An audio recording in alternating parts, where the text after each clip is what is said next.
ఇప్పుడు ప్రాతినిధ్య దశలో పిల్లలకు గుణకారం ఎలా చూపించాలో చూద్దాం. బేస్ 10 బ్లాకులను ఉపయోగించి మూర్త దశలో 12x13 ఎలా చేయాలో మనం ఇప్పటికే చూసాం.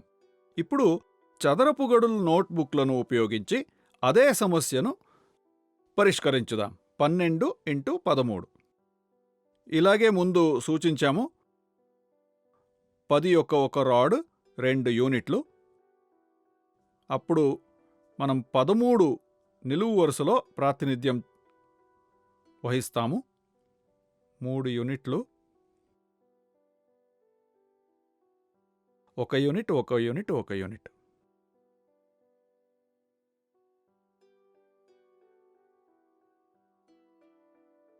ఈ ఆకారాన్ని నింపాలి.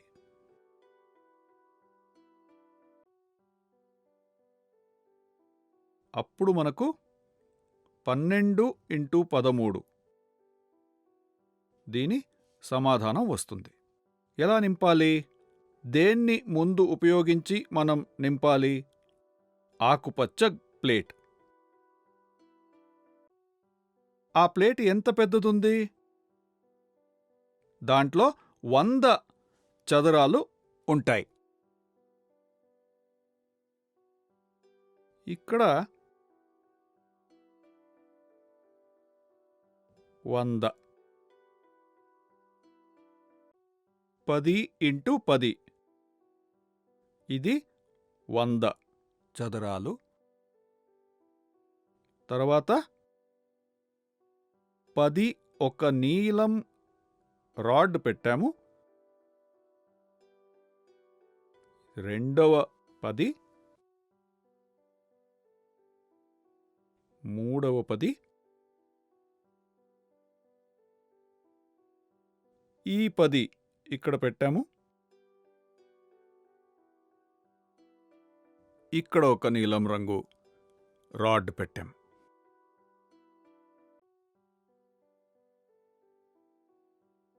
ఒక 10, 2 10, 3 10, 4 10, 5 10. ఇంకా ఎంత చోటుంది? 1 2 3 4 5 6. 1 1 1 1 1.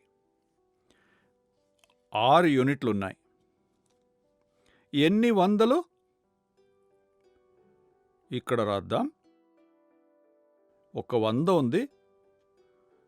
పదులు ఎన్ని ఉన్నాయి?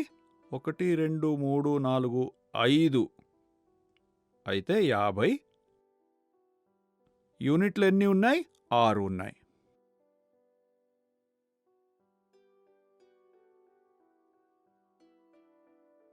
మొత్తం ఎన్ని చదరాలున్నాయి?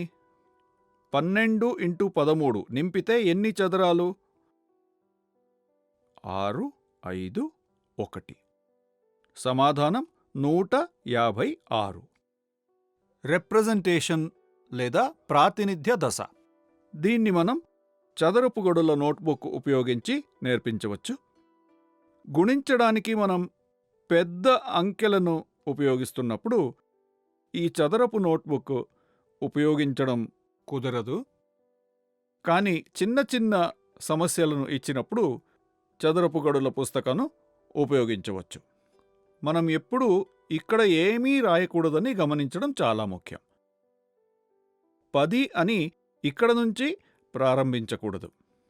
సో ఇక్కడ మల్టిప్లై గుర్తు లేదా గుణాకార చిహ్నతో సూచించాలని పిల్లలకు ప్రాతినిధ్య దశలో బోధించాలి. ఇది చిహ్నకి మాత్రమే. ఇలా చేస్తే పిల్లలు ఎప్పుడూ తప్పు చేయరు, అపార్థం చేసుకోరు. మనం దీర్ఘచతురస్రాకార నింపమని పిల్లలను అడిగినప్పుడు పెట్టెలకు రంగు వేయమని లేదా ఆ ప్రాంతానికి షేడ్ చేయొచ్చు అని చెప్పడం ద్వారా వారికి నేర్పించవచ్చు. అప్పుడు వారు తెలుసుకుంటారు ఇక్కడ 100 వేరే కలర్స్ ఉపయోగించవచ్చు.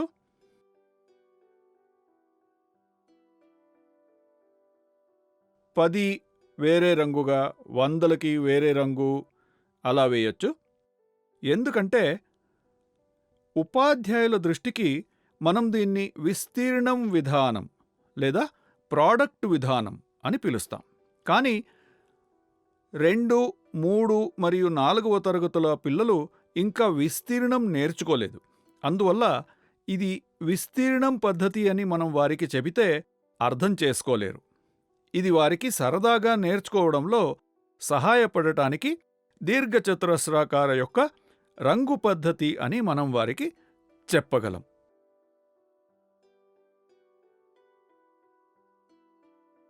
ఇప్పుడు మనం ప్రాతినిధ్య బోధన నుండి అమూర్త దశకు వెళ్తున్నాం. ఎలా చేయగలమో చూద్దాం. మొదట అదే 12x13 చేద్దాం. 2 విధానాలు ఉన్నాయి.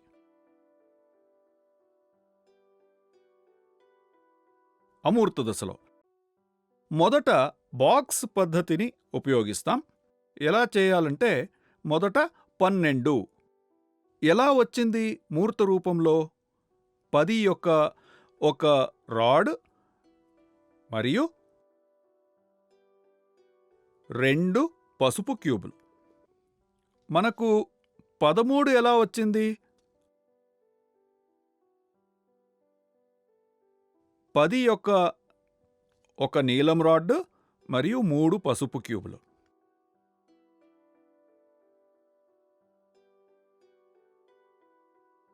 బ్లూ రాడ్ మరియు 2 యూనిట్లు.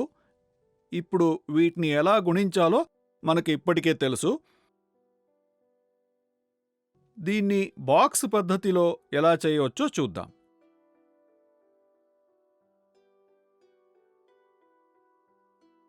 మనం ఇప్పుడు ఈ బాక్స్ లోపల సమాధానం రాయాలి. మొదట 10x10 అదెంత? 100 అని మనకింతకు ముందే తెలుసు. 10 గుణించు 2 12x13 చేసినప్పుడు మనకు ఈ సమాధానం వచ్చింది. 2 10లు అంటే 10x2 అని. ఇది 20. మనకు 3x10 సమాధానం తెలుసు, 30. మూడవ ఎక్కం కూడా మనకు తెలుసు, 6. అప్పుడు మనం మొదటి 2 పెట్టెలో 100 ప్లస్ 20 మొత్తం 120. ఇక్కడ మనకు 30 ప్లస్ 6 36. మనం దీన్ని పూర్తి చేసిన తర్వాత సమాధానం ఎంత వచ్చింది? 156. ఈ 2 సంఖ్యలను కూడా జోడించవచ్చు. 130 26. 130ను 26కు జోడిస్తే 156. 6 ప్లస్ 0 6, 2 ప్లస్ 3 5, 1 0 1. ఇది బాక్స్ విధానం. దీన్ని బాక్స్ విధానం అని పిలుస్తాం. ఇచ్చిన సంఖ్యలను గణిత సమస్యలో విస్తృతమైన రూపంలో రాసి చిన్న సంఖ్యలను గుణించాలి. ఈ పద్ధతి యొక్క ప్రయోజనం ఏంటంటే అధిక సంఖ్యల ఎక్కాలను మనం గుర్తుంచుకోవలసిన అవసరం లేదు. మనం చిన్న సంఖ్యలను గుణించితే సరిపోతుంది. సమాధానం సులువుగా దొరుకుతుంది. గుణకారం యొక్క భావనను బోధించడానికి ఉపాధ్యాయులు సాధారణంగా ఎక్కాలకు చాలా ప్రాముఖ్యత ఇస్తారు. ఎందుకంటే పిల్లలు ఎక్కాలను నేర్చుకుంటే వారు గుణకారం లేదా విభజన లేదా ఏ విధమైన గణిత సమస్యలను చాలా తేలిగ్గా చేయగలరు అని వారు భావిస్తారు. అలా అయితే 1 నుంచి 12, 15, 20, 25 వరకు ఎక్కాలని నేర్చుకోవచ్చు లేదా అవి గుర్తుంచుకోగలం. వారు ఎంత ఎక్కువ నేర్చుకుంటారో వారు సమస్యలను పరిష్కరించడం సులభం అవుతుంది. అందువల్ల ఎక్కాలను గుర్తుంచుకునే పద్ధతికి ఎక్కువ ప్రాముఖ్యత ఇస్తారు. ఇప్పుడు ఎక్కాలు నేర్చుకోవడం అనే భావనను మనం చాలా తేలికగా ఎలా బోధించగలం?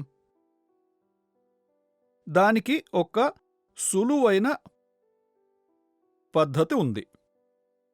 0 నుంచి 10 వరకు ఎక్కాలను నేర్చుకోవడం మరియు గుర్తుంచుకోవడం. ఎలా చేయాలో చూద్దాం. 0 నుంచి 10 వరకు ఇక్కడ రాద్దాం. ఇక్కడ నేను 0తో 0ని గుణించితే ఎంత వస్తుంది? నా దగ్గర ఏమీ లేదు. దాన్ని గుణించితే 0 గుణించు 0 0. నా దగ్గర ఏమీ లేదు. 1 జోడించాలి, 1తోటి గుణించాలి. అది కూడా సాధ్యం లేదు. నా దగ్గర ఏమీ లేదు. దాన్ని ఎక్కడ పెట్టాలి? దాన్ని ఎవరికైనా ఇవ్వాలంటే ఎలా ఇవ్వాలి? కుదరదు. అది కూడా 0. అయితే 0 నుంచి ఏదైనా అంకెను గుణిస్తే గుణలబ్ధం 0. ఏదైనా అంకెను తీసుకొని దాన్ని 0 తోటి గుణించితే అది కూడా 0. నా దగ్గర 1 ఉంది, కానీ దాన్ని ఎవరికీ ఇవ్వట్లేదు. ఏ సంఖ్యతోటి కూడా గుణించట్లేదు. అయితే అది కూడా 0. ఈ కాలం కూడా 0. ఇప్పుడు 1ని 1తో గుణించితే 1ని 2 సార్లు, ఇది 3 సార్లు. ఒక్కసారి మాత్రమే గుణించుతున్నాను. ఇది కూడా 1ని ఏ సంఖ్యన తోటి గుణించినా అదే సంఖ్య సమాధానం. ఇక్కడ కూడా అదే. ఆ సంఖ్యని 1తో గుణించితే అదే సంఖ్య వస్తుంది. 1ని ఏదైనా సంఖ్యతో గుణించితే ఈ కాలం కూడా 1 2 3 4 5 6 7 8 9 10. ఇప్పుడు 2ని 2తో గుణించితే 4, 3 సార్లు 6, 4 సార్లు 8, 5 సార్లు 10, 6 సార్లు 12, 7 సార్లు 14, 8 సార్లు 16, 9 సార్లు 18, 10 సార్లు 20. ఇది 3 నుంచి 3తో గుణిస్తే 9, 12, 15, 18, 21, 24, 27, 30. ఇలా కూడా చెయ్యొచ్చు. 4 2 రెట్లు 8, 5 2 రెట్లు 10, 6 2 రెట్లు 12, 7 2 రెట్లు 14, 8 2 రెట్లు 16. ఇది 2 అంకెల స్కిప్ కౌంటింగ్. ఇలా కూడా చెయ్యొచ్చు, అలా కూడా చెయ్యొచ్చు. 12, 15. మన ఉద్దేశం దీన్ని నింపడం. ఎలాగైనా చెయ్యొచ్చు. 18, 21, 60, 70, 80, 90, 100. ఈ పద్ధతి యొక్క ప్రత్యేకతను పరిశీలిద్దాం. ఇవి ఇచ్చిన సంఖ్యలు.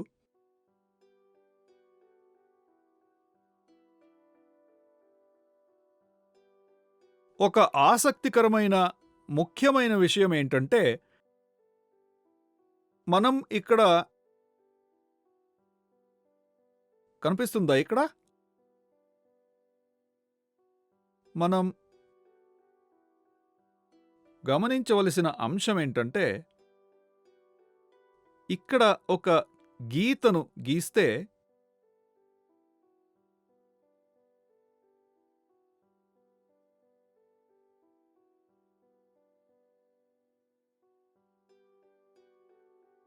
ఈ రేఖ ఈ చదరాన్ని సమానంగా 2 భాగాలుగా విభజిస్తుంది. ఈ భాగాన్ని అర్థం చేసుకోండి.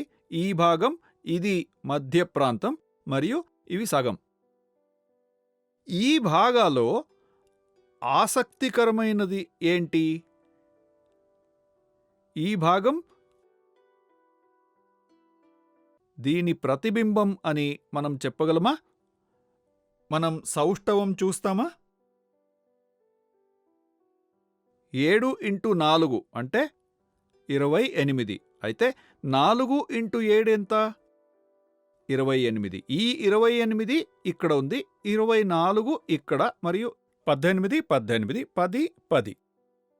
2 వైపు నుండి తీసుకుని ఏ సంఖ్య అయినా వ్యతిరేక భాగంలో దాని ప్రతిబింబానికి సరిగ్గా అద్దం పడుతుందని లేదా సమానంగా ఉంటుందని మీరు గమనించవచ్చు. మొదట ఏదైనా సంఖ్యను మరొక సంఖ్యతో గుణించితే దాని రివర్సు కూడా అదే లబ్ధిని ఇస్తుంది. మరో మాటలు చెప్పాలంటే a into b is equal to b into a. 8 4 రెట్లు 32, 4 8 రెట్లు 32. ఇక్కడ ఉంది a into b is equal to b into a. రెండవ పరిశీలన ఏంటంటే ఏదైనా సంఖ్యను 0 తోటి గుణించితే 0 అంటే ఇదే నియమం ఇక్కడ వర్తిస్తుంది. a ఇంటూ 0 అంటే 0, 0 ఇంటూ a అంటే 0. ఇంకొకటి, 1ని ఏ సంఖ్యతో గుణించినా లేదా ఏదైనా సంఖ్యను 1తో గుణించినా అదే సంఖ్య వస్తుంది. So a into 1 is equal to a. 1 గుణించు a అంటే a.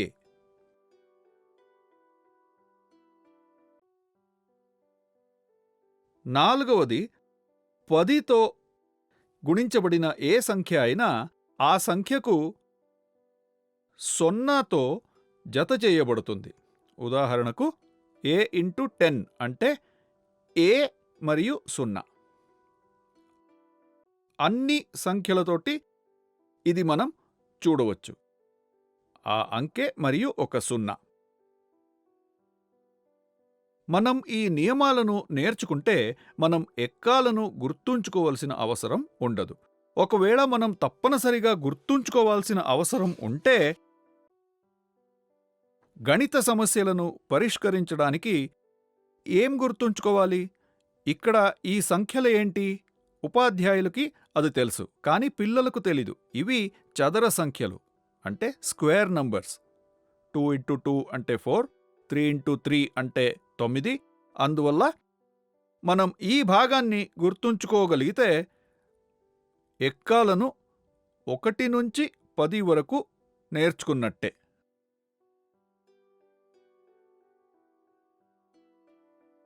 ఇది గుర్తుంచుకుంటే అన్ని ఎక్కాలను నేర్చుకున్నట్టే.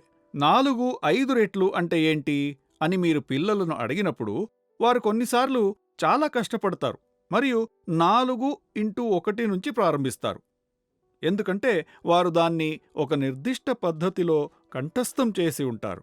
4 ఇంటూ 5 అయితే 20. అయితే 5 ఇంటూ 4 ఎంత అంటే మళ్ళీ వాళ్ళు అదే 4 ఇంటూ 1 నుంచి ప్రారంభిస్తారు. ఎందుకంటే వారు దాన్ని ఒక నిర్దిష్ట పద్ధతిలో బట్టి కొట్టి ఉంటారు.